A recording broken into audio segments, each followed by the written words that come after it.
자, 오늘은 잠언 24장 6절부터 시작되겠습니다.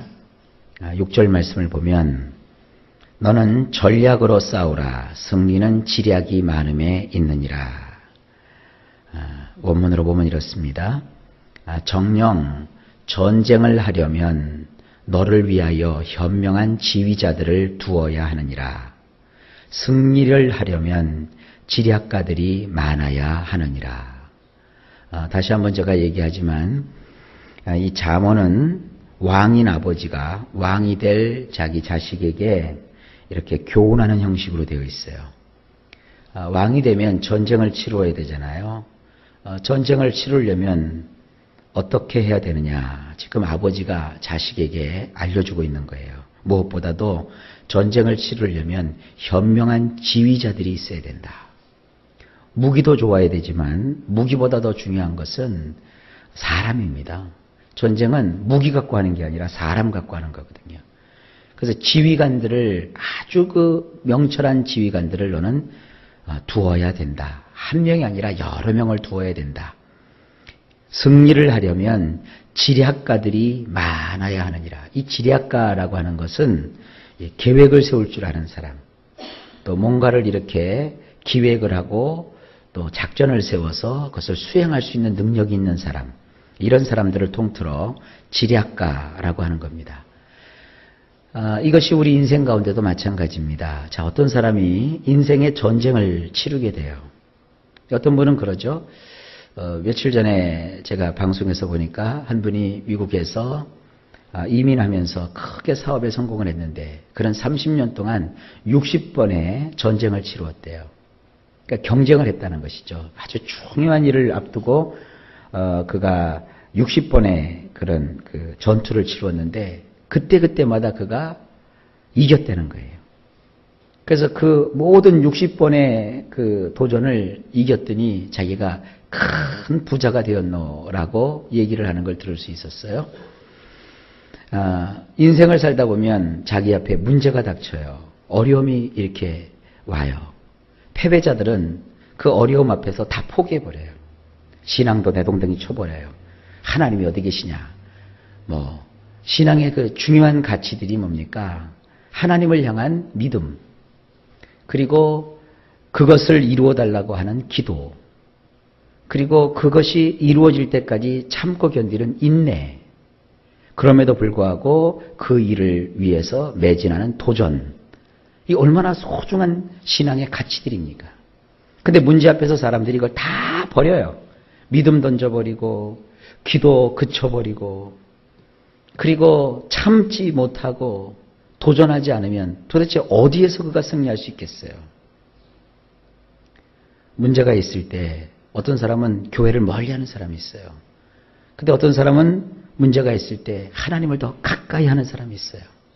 하나님을 가까이 하고 전에는 자기 마음이 분주해서 그렇게 못했다가 더 예배에도 더 잘 참석하고 또 하나님의 말씀을 전하는 주의 종들과 더 가까이 해서 말씀의 교제를 하고 또 말씀의 위로를 받고 그리고 적극적으로 기도에 참여해서 하나님의 도움을 구하는 이런 사람이 있어요. 누가 승리하겠습니까? 여러분, 이 세상은 절대 나 잘난 맛에 내 가지고 있는 돈 가지고 내가 알고 있는 어떤 지식 갖고 세상을 이길 수 없는 거예요. 나의 연약함을 보충해 줄 수 있는 수많은 사람들이 얼마나 많은데요. 그들과 함께 의논하고 함께 기도하고 또 좋은 조언을 받아가면서 나가야지 되지 않겠습니까? 우리 예수 믿는 분들이 하나님의 종에게 묻지 않으면 어디 가서 묻겠어요? 쓸데없는 데 가서 물어보고 쓸데없는 데 가서 방황하다가 하나님을 원망하고 인생을 한하고 자신을 탓하고 모든 사람들을 이렇게 막 배척하다가 아무것도 안 돼요. 사람이 가지고 있는 이 재능은요, 하루 식간에 무너져 버려요. 하나님이 우리의 뇌 속에 있는 뇌세포 하나만 이렇게 삐뚤어 놔도 정상적인 생활을 못해요. 우리가 많은 재물과 보화를 가지고 있다고 해도 하나님께서 뒤틀어 버리시면 그것이 꽁꽁 다 묶여버리고 마는 거예요. 아무리 작은 능력, 또 부족한 재능, 그리고 열악한 조건 속에 있다 할지라도 하나님께서 은혜를 주셔서 하나님이 그에게 복을 허락해 주시면 그 작은 능력을 가지고도 큰 일을 이룰 수가 있는 겁니다. 이런 일을 할 때 꼭 필요한 게 누구냐면 이 현명한 지휘자 그리고 지략가들입니다. 꼭 이것이 사람일 필요는 없어요. 우리 성령님이 그렇게 해주시지 않습니까? 또 우리 주변에 기도 많이 하는 우리 신앙인들이 있지 않습니까? 그분들에게 기도를 부탁하고 하나님의 말씀에 인도를 받으면서 마음의 평정심을 가지고 일을 우리가 추진해 나가면 반드시 승리하고 이기게 되어 있어요. 여러분, 이와 같은 놀라운 권면을 잊지 마시기를 바랍니다. 혼자 싸우지 마세요. 하나님과 함께 싸우십시오. 자, 7절. 지혜는 너무 높아서 미련한 자가 미치지 못할 것이므로 그는 성문에서 입을 열지 못하느니라. 자, 원문을 보면 이렇습니다. 미련한 자에게는 높아 보이는 것이 지혜들이니 성문에서 그가 입을 열지 못하느니라. 자, 말이 조금 어렵죠. 우리 성경을 봐도 그렇고 원문을 봐도 그렇고 조금 이해하기가 좀 어려운 그런 구절입니다. 하지만 찬찬히 들여다보면 어렵지만도 않습니다. 어리석은 사람, 미련한 사람, 그 사람은 이 지혜가 너무나도 높아 보인대요. 그러니까 지혜를 가질 생각을 하지 않아요. 그래서 계속 미련한 짓을 해요. 여기서 나오는 이 성문은 뭐냐 하면 보통 큰 성에 있는 대문을 가리켜요. 근데 그 대문 앞에는 이렇게 광장이 항상 있었어요. 그 광장에서 사람들은 재판도 하고 토론도 하고 또 사람이 이렇게 공개적으로 만나기도 하는 장소가 이 성문입니다. 그런데 그런 공개석상에서 그가 입을 열지도 못해요. 떳떳하게 말도 못하면서 분명하게 자기 의견을 제시하지도 못하면서 꼭 이런 사람들이 뒤에서 은밀한 곳에서 미련한 얘기들을 하고 다녀요. 속살거리고 말이죠. 이거 아무한테도 얘기하지 말고 우리끼리만 나누자 이러고 말이죠. 사람이라는 게 말이죠. 이게 좀 떳떳하게 누구에게나 얘기를 해도 이게 통할 수 있는 얘기를 해야 사람이 성공하는 거지. 다 감춰놓고 다 덮어놓고 이게 미련한 짓입니다. 신약성경에도 주님이 말씀하셨잖아요. 사람이 은밀한 데서 얘기하는 것이라 할지라도 결국은 지붕 위에서 다 그것이 밝혀지게 되는 거예요. 자꾸 이렇게 뭘 감추고 자꾸 숨기고 남을 속이고 하면 결국은 자기 스스로 함정에 빠지는 거예요. 어느 나라 정치인과 비슷하지 않습니까? 뭘 그렇게 숨겨요. 다 그냥 얘기해 주면 되잖아요. 교신 내용도 다 밝히고 영상 있는 거 다 드러내놓고 우리가 실수한 건 우리가 실수했다고 그러고 또 사건이 이렇게 됐다는 것을 솔직하게 국민들한테 다 밝히면 국민들이 돌을 던지겠어요. 뭐를 던지겠어요? 정황이 그렇구나.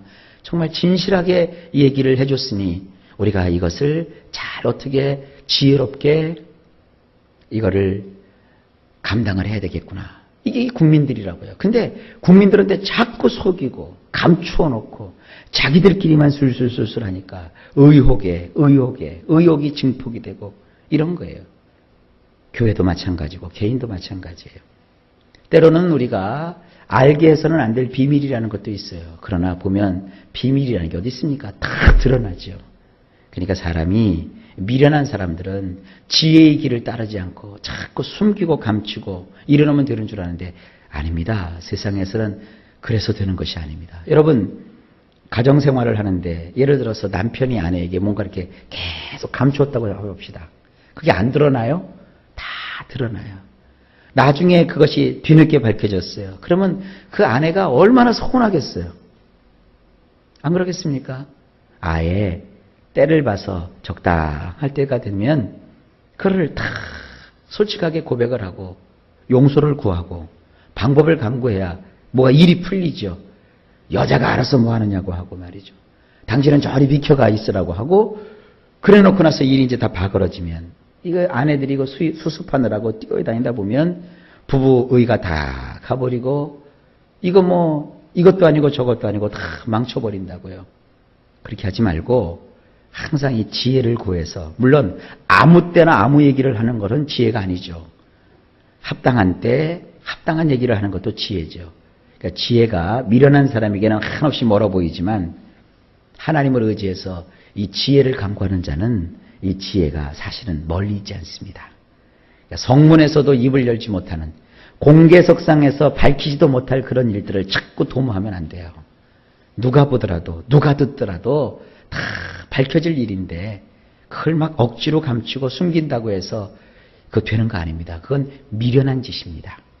자, 이제 이런 그 내용을 담고 있어요. 넘어갑시다. 8절. 악행하기를 꾀하는 자를 일컬어 사악한 자라 하느니라. 원문은 이렇습니다. 악을 행하는 것을 도모하는 자, 곧 그런 자를 가리켜 주모자라고 사람들이 일컫느니라. 혹은 이제 주동자라고도 하죠. 이 주모자나 주동자.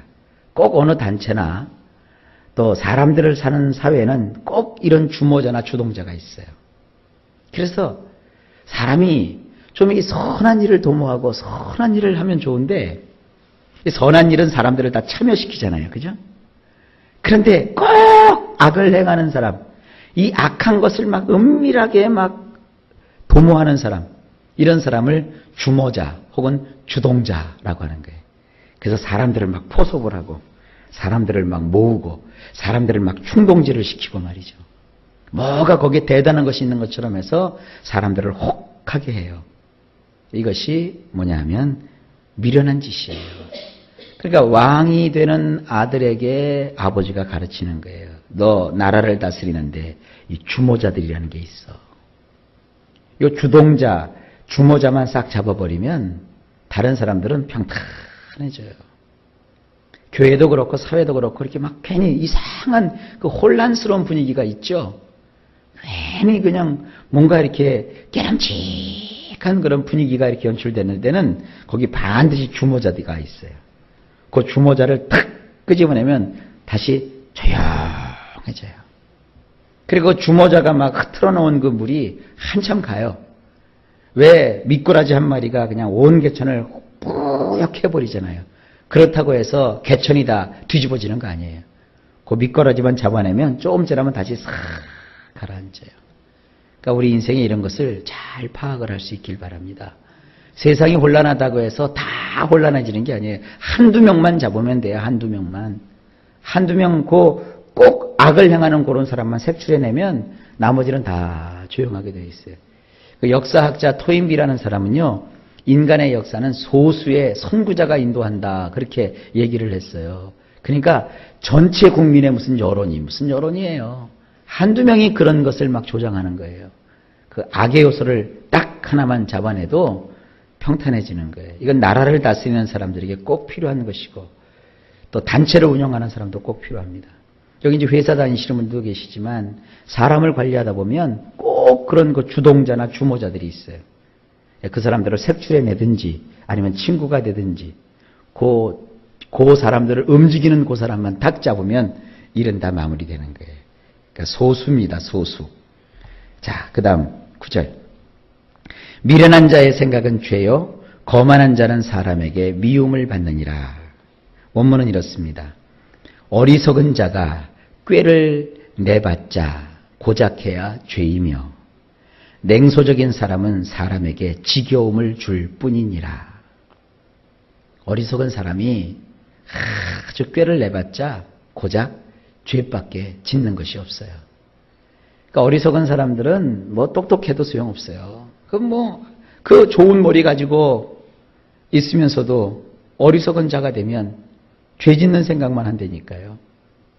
그리고 이 냉소적인 사람이 뭡니까? 남을 인정해 주지 않고 남 얘기 잘 듣지 않고 자기 고집만 막 주장하고 내가 봤고 내가 생각했고 내가 판단했고 내가 최고고 자꾸 이렇게 냉소적인 사람, 다른 사람은 다 무시하고 이런 사람은 결국 사람에게 지겨움을 줄 뿐이래요. 사람이 세상을 살아가는 건 뭐냐 하면 이 꾀로 살아가는 거 아닙니다. 하나님 주시는 그 지혜를 가지고 우리가 살아가야 되는 거고요.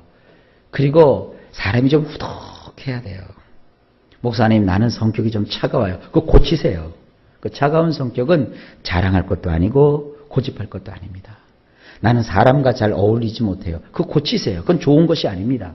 안 좋은 건 자꾸 고쳐가세요. 사람은 후덕해야 사람이 따르는 것이고, 또 너무 깐깐해도 안 돼요. 이렇게 좀 마음이 열려 있어야 돼요. 남의 실수도 눈 감아주고, 자기도 실수하거든요. 다른 사람이 이렇게 조금 마음에 안 들어도 이렇게 한눈 좀 이렇게 감고, 어떻게 두 눈 다 뜨고 세상을 삽니까? 그냥 한눈 이렇게 감고 사세요. 이렇게. 이쪽 감게 그러면 또 이쪽도 감고 이렇게 안 감기지네요. 새벽이라. 아시겠죠? 조금 열어놓으세요. 아멘? 좀 열어놓고, 그러면 이제 억울한 마음도 좀 사라져요. 그럴 수 있지 뭐. 그래. 이러면서 여러분 이렇게 후덕해지는 것이 뭐냐? 이게 지혜입니다. 그러니까 아버지가 왕이 되는 자식에게 이걸 가르치는 거예요. 자, 그 다음에 마지막 10절입니다. 내가 만일 환난 날에 낙담하면 내 힘이 미약함을 보임이니라. 원문을 보면 이렇습니다.